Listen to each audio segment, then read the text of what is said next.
In today's podcast of the German Equalizer, I want to give you a universal blueprint, ladies and gentlemen. Peace of mind, mental stability. In this world today, everything is emotionalism, ego, pride, vanity, greed, all these lower frequencies of emotional utterances, fear-based programming. So people are afraid for things, but instead of fixing that which created the problem, whereby something showed up that triggered fear, people want to eliminate that which shows up that triggers fear and not the initial root of the problem. People don't want to solve problems, people want to avoid fears.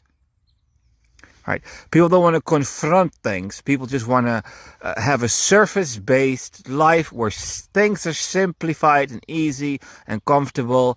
And people make up all kinds of denials and all kinds of mental constructs to stay in a certain type of awareness, quote-unquote, a safe space, as long as they possibly can.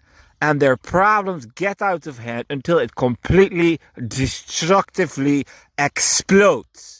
And then the journey to harmony starts, where people become aware of their choices, action, reaction, the consequences of putting your head in the sand. So at this moment of time, humanity tends to want to put the head in the sand as long as possible, compounding all the problems, and then the problems tend to become so big that cannot be carried anymore. And then people are adapting and seeking for peace, mental peace. Mental clarity, intellectual clarity, ladies and gentlemen. I'm going to show you how that is attained. That's called karmic ascension. So this is not a spiritual doctrine. This is not a religious doctrine. This is a universal standard. All right? There are universal laws. There are universal programmings. They're non-rewritable, one-writable code that God Almighty created. If you understand the rules of the game, you can play the game by the rules and win the game that way. A universal standard. I know wherever you come from, you have a tradition, but your tradition is a mirror of your destiny's trajectory towards that point of karmic ascension. For the lack of a better word, because the West doesn't have a solid a philosophical definition for the web of action-reaction, the cluster of deeds. So this is what you need to understand. People are not rational beings. They're feelings-based. People are controlled by their feelings. Usually their feelings override their ration. So feelings are decoded by an emotional prism that goes as following. Familial ties, friendship ties, romantical ties, professional ties, and destinical ties. And they all have a purpose. So when your neighbor's children are in danger, you might have honor in your soul and you will do something that is against your best interest and try to save your neighbor's child from some kind of a destructive event, risking your own life. But the force that will wake up when you're trying to save your own children, that force behind action is the force behind emotional ties. So when you have sex with another person, comes into existence a romantical soul tie, and that one can break. The family tie does not break. It is more solid than the soul tie. However, usually people talk with each other, and when they have sex with each other, there is a certain orbit that comes to exist that's very sticky, where people enter abusive relationships and some force is making them keep going back into that orbit. This is the line of thinking of the emotional prism. If you have a high set of intelligence, you can imagine how the full emotional prism looks like. I'm just showing it to you. Your action has a reaction, and towards this emotional glue, you are forced into a destinical orbit, paying your karma. So if you have a sexual tie, the one you have a sexual tie with has rights. You have a subjective mind, subjective in the sense you have a own set of right and wrong and own moral evaluation, but there is a universal evaluation, whereby if you do not respect the marriage contract, then some other force needs to get you to respect the equality. You can have a certain imbalance based upon hatred or exploitation, or you can have a colonial mentality ingrained through your family bloodline, whereby you exploit another human being.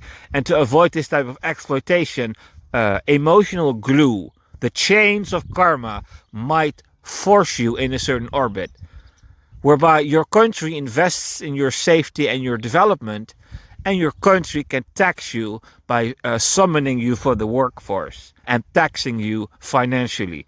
These are the fabrics of reality that you cannot escape. These are the karmic chains. So, to escape the karmic chains, you have to give more than you take for a prolonged amount of time, whereby the karmic chains start to dissolve, and then all of a sudden you're no longer affected by emotional ties of toxic family or toxic workplace or toxic romantical ties or toxic destinical ties. So your country might devaluate itself in barbarism and attract a rival, and a rivaling empire might come to destroy your country. But because you have karmic debts to your nation, you have to be summoned into the army to die. Those links can be resolved when you serve your nation in other ways.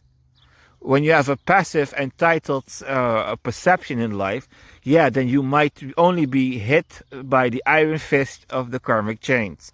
So when you intentionally start to do more than is requested of you, you're starting to build something which is a karmic surplus.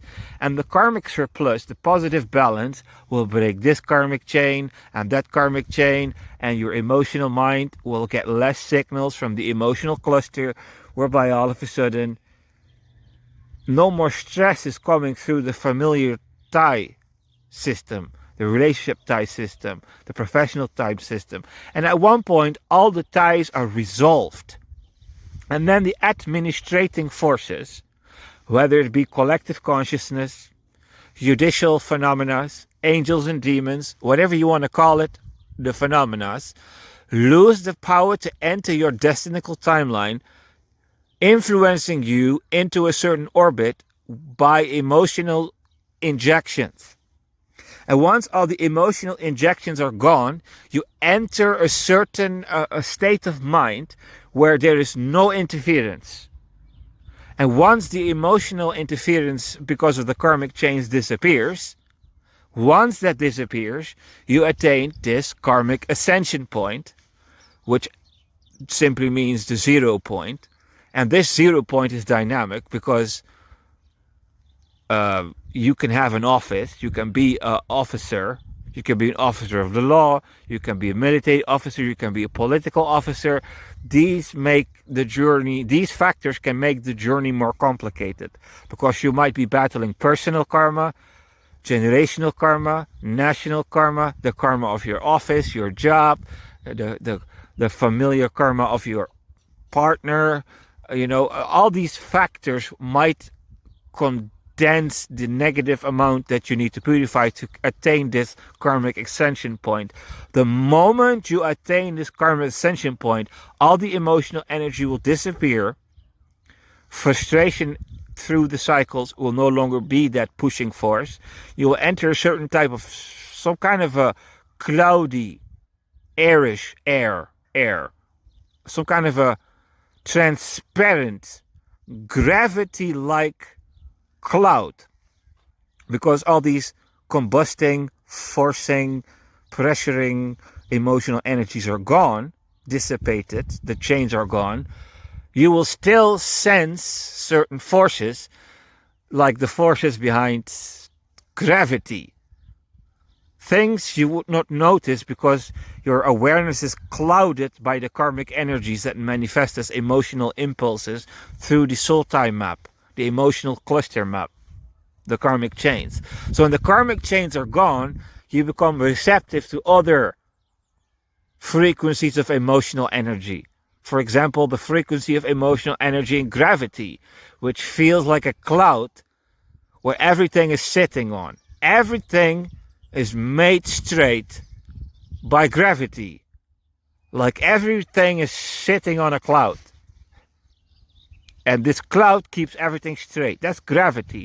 So the state of karmic ascension is attained when the combust, frustrating, pushing energies in the emotional realm are replaced by natural, balanced, overseer-like, optional, focus-based perceptions of the energetic emotional field around you when there are no negative chains connected to it. The absence of negative chains opens a realm that appears like a void. And in this void are certain laws, like gravity, and other laws that humans cannot see when they're locked in the timeline of karma. When this is perceived, when you have the time to perceive these things and are not busy with paying off a karmic cycle, you look at the universe, its experience through a different lens. And the fact that this lens is appearing is the sign that you attained the karmic ascension. There is no other sign.